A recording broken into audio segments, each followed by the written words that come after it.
Diary का एक पन्ना, पाठ्यपुस्तक के प्रश्न अभ्यास, मौखिक। निम्नलिखित प्रश्नों के उत्तर एक दो पंक्तियों में दीजिए।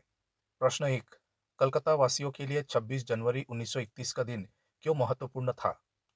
उत्तर, 26 जनवरी 1931 का दिन कलकत्ता वासियों के लिए इसलिए महत्वपूर्ण था क्योंकि सन 1930 में गुलाम भारत में पहली बार स्वतंत्रता दिवस मनाया गया था। इस वर्ष उसकी पुनरावृत्ति थी, जिसके लिए काफी तैयारियां पहले से की गई थी। पुनरावृत्ति यानी कि रिपीटेशन। इसके लिए लोगों ने अपने अपने मकानों व सार्वजनिक स्थलों पर राष्ट्रीय झंडा फहराया था और उन्हें इस तरह से सजाया गया था कि ऐसा मालूम होता था मानो स्वतंत्रता मिल गई हो। प्रश्न दो, सुभाष बाबू के जुलूस का भार किस पर था? उत्तर, सुभाष बाबू के जुलूस का भार पूर्णदास पर था, जिन्होंने इस जुलूस का पूरा प्रबंध किया था। उन्होंने जगह जगह फोटो का भी प्रबंध किया था और बाद में पुलिस द्वारा उन्हें पकड़ लिया गया था। प्रश्न तीन, विद्यार्थी संघ के मंत्री अविनाश बाबू के झंडा गाड़ने पर क्या प्रतिक्रिया हुई? उत्तर, विद्यार्थी संघ के मंत्री अविनाश बाबू के झंडा गाड़ने पर पुलिस ने उन्हें पकड़ लिया तथा अन्य लोगों को मारा और वहां से हटा दिया। प्रश्न चार, लोग अपने अपने मकानों व सार्वजनिक स्थलों पर राष्ट्रीय झंडा फहराकर किस बात का संकेत देना चाहते थे? उत्तर, लोग अपने अपने मकानों व सार्वजनिक स्थलों पर झंडा फहराकर इस बात का संकेत देना चाहते थे कि वे भी अपने देश की स्वतंत्रता और राष्ट्रीय झंडे का पूर्ण सम्मान करते हैं। प्रश्न पाँच, पुलिस ने बड़े बड़े पार्कों तथा मैदानों को क्यों घेर लिया था? उत्तर, पुलिस ने बड़े बड़े पार्कों तथा मैदानों को इसलिए घेर लिया था ताकि लोग वहां एकत्रित न हो सके। एकत्रित यानी कि जमा। पुलिस नहीं चाहती थी कि लोग एकत्र होकर पार्कों तथा मैदानों में सभा करें तथा राष्ट्रीय ध्वज फहराए। पुलिस पूरी ताकत से गश्त लगा रही थी। प्रत्येक मोड़ पर गोरखे तथा सर्जेंट मोटर गाड़ियों में तैनात थे। घुड़सवार पुलिस का भी प्रबंध था।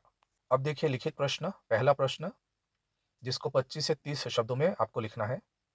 26 जनवरी 1931 के दिन को अमर बनाने के लिए क्या-क्या तैयारियां की गई? उत्तर, 26 जनवरी 1931 के दिन को अमर बनाने के लिए निम्नलिखित तैयारियां की गई। कलकत्ता के लोगों ने अपने अपने घरों को खूब सजाया। अधिकांश मकानों पर राष्ट्रीय झंडा फहराया गया। कुछ मकानों और बाजारों को ऐसे सजाया गया कि मानो स्वतंत्रता ही प्राप्त हो गई हो। कलकत्ते के प्रत्येक भाग में झंडे लहराए गए। लोगों ने ऐसी सजावटें पहले नहीं देखी थी। प्रश्न दो, आज जो बात थी वह निराली थी। किस बात से पता चल रहा था कि आज का दिन अपने आप में निराला है? स्पष्ट कीजिए। उत्तर, 26 जनवरी का दिन अपने आप में निराला था। कलकत्ता वासी पूरे उत्साह, पूरी नवीनता के साथ इस दिन को यादगार दिन बनाने की तैयारी में जुटे थे। अंग्रेजी सरकार के कड़े सुरक्षा प्रबंधों के बाद भी हजारों की संख्या में लोग लाठी खाकर भी जुलूस में भाग ले रहे थे। सरकार द्वारा सभा भंग करने की कोशिशों के बावजूद भी बड़ी संख्या में आम जनता और कार्यकर्ता संगठित होकर मोनुमेंट के पास एकत्रित हो रहे थे। स्त्रियों ने भी इस आंदोलन में बढ़ चढ़कर भाग लिया। इस दिन अंग्रेजी कानून को खुली चुनौती देकर कलकत्ता वासियों ने देश प्रेम और एकता का अपूर्व प्रदर्शन किया। प्रश्न तीन, पुलिस कमिश्नर के नोटिस और काउंसिल के नोटिस में क्या अंतर था? उत्तर, दोनों में यह अंतर था कि पुलिस कमिश्नर का नोटिस निकल चुका था कि अमुक अमुक धारा के अनुसार कोई सभा नहीं हो सकती और जो लोग सभा में भाग लेंगे वे दोषी समझे जाएंगे। जबकि काउंसिल के नोटिस में था कि मॉन्यूमेंट के नीचे ठीक 4:24 पर झंडा फहराया जाएगा तथा स्वतंत्रता की प्रतिज्ञा पढ़ी जाएगी। इसमें सर्वसाधारण की उपस्थिति होनी चाहिए। प्रश्न चार, धर्मतल्ले के मोड़ पर आकर जुलूस क्यों टूट गया? उत्तर, सुभाष बाबू के नेतृत्व में जुलूस पूरे जोश के साथ आगे बढ़ रहा था। थोड़ा आगे बढ़ने पर पुलिस ने सुभाष बाबू को पकड़ लिया और गाड़ी में बिठाकर लाल बाजार के लॉकअप में भेज दिया। जुलूस में भाग लेने वाले आंदोलनकारियों पर पुलिस ने लाठियां बरसानी शुरू कर दी थी। बहुत से लोग बुरी तरह घायल हो चुके थे। पुलिस की बर्बरता के कारण जुलूस बिखर गया था। मोड़ पर 50-60 स्त्रियां धरना देकर बैठ गई थी। पुलिस ने उन्हें पकड़कर लाल बाजार भेज दिया था। प्रश्न पाँच, डॉक्टर दासगुप्ता जुलूस में घायल लोगों की देखरेख तो कर रहे थे, उनके फोटो भी उतरवा रहे थे। उन लोगों के फोटो खींचने की क्या वजह हो सकती थी? स्पष्ट कीजिए। उत्तर, डॉक्टर दास गुप्ता जुलूस में घायल लोगों की देखरेख के साथ उनके फोटो भी उतरवा रहे थे ताकि पूरा देश अंग्रेज प्रशासकों के जुल्मों से अवगत होकर उनका विरोध करके उन्हें देश से बाहर निकालने के लिए तैयार हो जाए। अब देखिए कुछ प्रश्न जिनके उत्तर आपको 50 से 60 वर्ड्स में देने होंगे।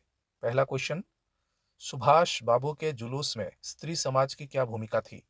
उत्तर, सुभाष बाबू के जुलूस में स्त्री समाज ने एक अहम भूमिका निभाई थी। स्त्री समाज ने जगह जगह से जुलूस निकालने की तथा ठीक स्थान पर पहुंचने की तैयारी और कोशिश की थी। स्त्रियों ने मॉन्यूमेंट की सीढ़ियों पर चढ़कर झंडा फहरा के घोषणा पत्र पढ़ा था तथा पुलिस के बहुत से अत्याचारों का सामना किया था। विमल प्रतिभा, जानकी देवी और मदालसा आदि ने जुलूस का सफल नेतृत्व किया था। प्रश्न 2, जुलूस के लाल बाजार आने पर लोगों की क्या दशा हुई? उत्तर, जुलूस के लाल बाजार आने पर पुलिस ने एकत्रित भीड़ पर लाठियों से प्रहार किया। सुभाष बाबू को पकड़कर लॉकअप में भेज दिया गया। स्त्रियों का नेतृत्व करने वाली मदालसा भी पकड़ी गई थी। उसको थाने में मारा भी गया। इस जुलूस में लगभग 200 व्यक्ति घायल हुए, जिनमें से कुछ की हालत गंभीर थी। प्रश्न 3, जब से कानून भंग का काम शुरू हुआ है, तब से आज तक इतनी बड़ी सभा ऐसे मैदान में नहीं की गई थी और यह सभा तो कहना चाहिए कि ओपन लड़ाई थी। यहाँ पर कौन से और किसके द्वारा लागू किए गए कानून को भंग करने की बात कही गई है?